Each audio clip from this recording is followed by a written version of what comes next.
Ya, assalamualaikum warahmatullahi wabarakatuh. Selamat bergabung kembali dengan saya Andre Hermawan di kuliah online bersama Andre Hermawan.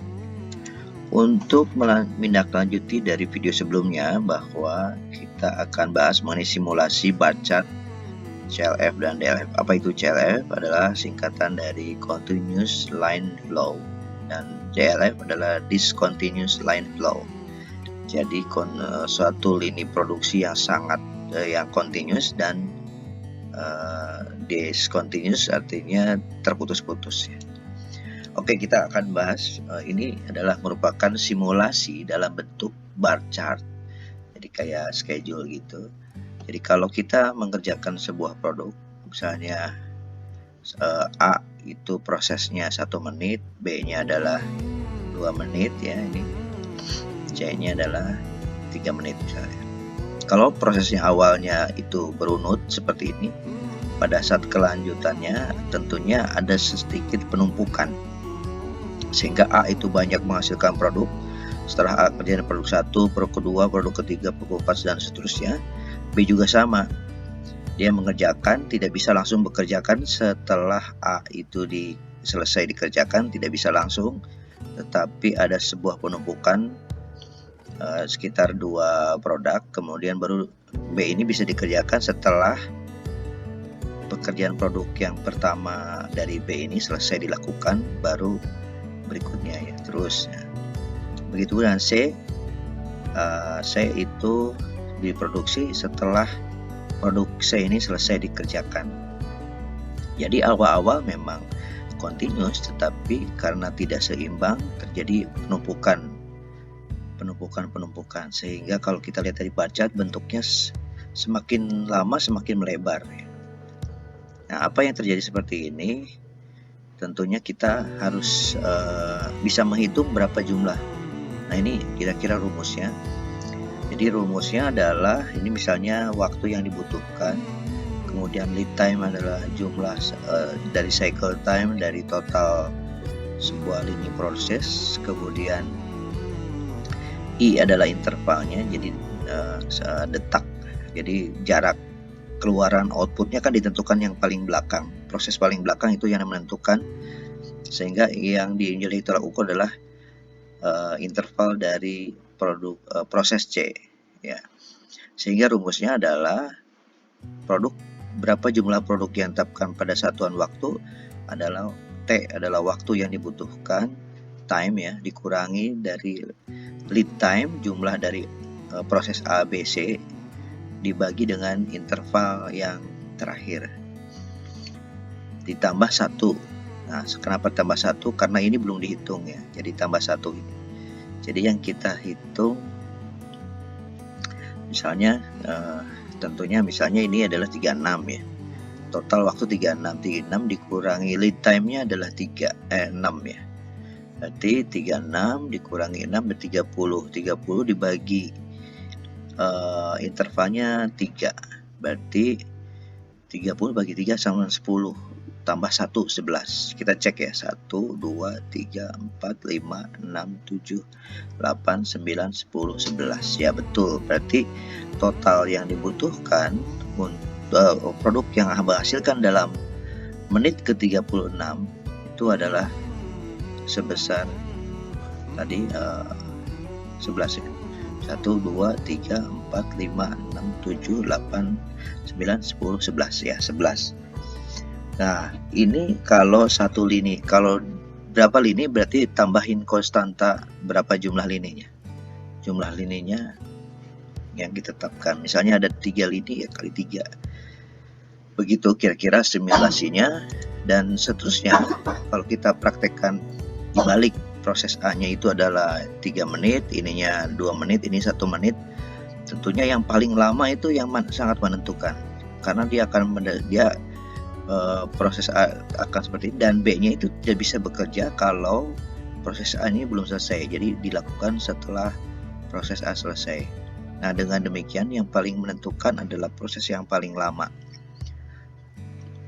Ya, jadi ininya sama seperti yang tadi kita hitung berapa jumlahnya, hitungnya adalah dari Tadi waktu yang dibutuhkan dikurangi lead time dibagi intervalnya apa? Intervalnya yang paling belakang kira-kira itu adalah 3 menit.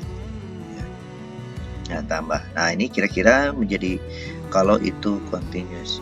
Nah, sekarang kalau misalnya itu discontinuous, jadi terputus-putus. Contoh misalnya A dulu dikerjakan, terus nanti ada jeda. Jedanya misalnya transportasi. Jadi karena butuh jarak dari proses A ke proses B, perlu ada penyampaian produknya.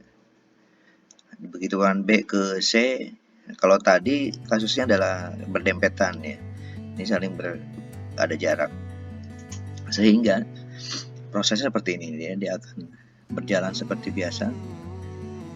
Nah, berapa produk yang ditentukan sebenarnya sama seperti yang tadi, waktu yang dibutuhkan dikurangi jumlah lead time ditambah delay-nya. Ini delay-nya adalah delay 9. Berarti 1, 2, 3, 4, 5, 6, 7. 7 ditambah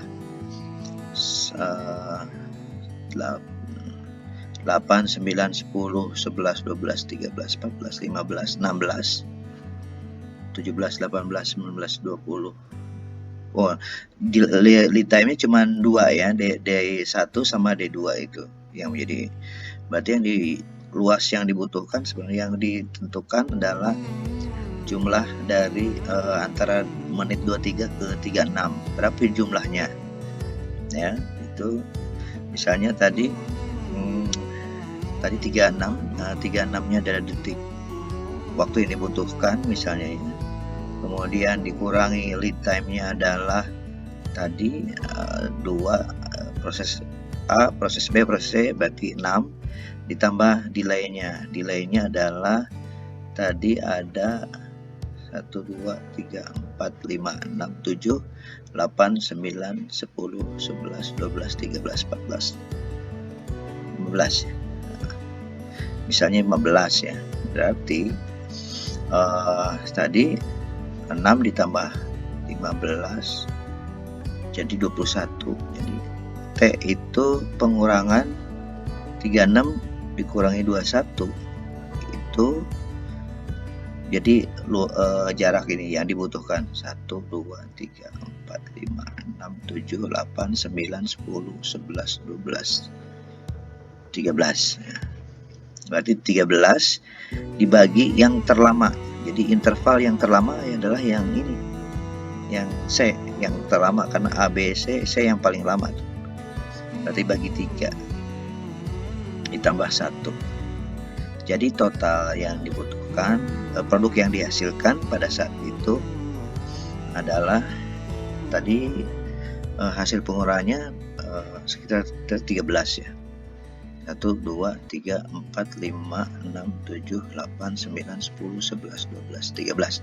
13 dibagi 3. 13 dibagi 3 berarti 4. Berarti 5 lah. Oke. 1, 2, 3, 4, 5. Ya.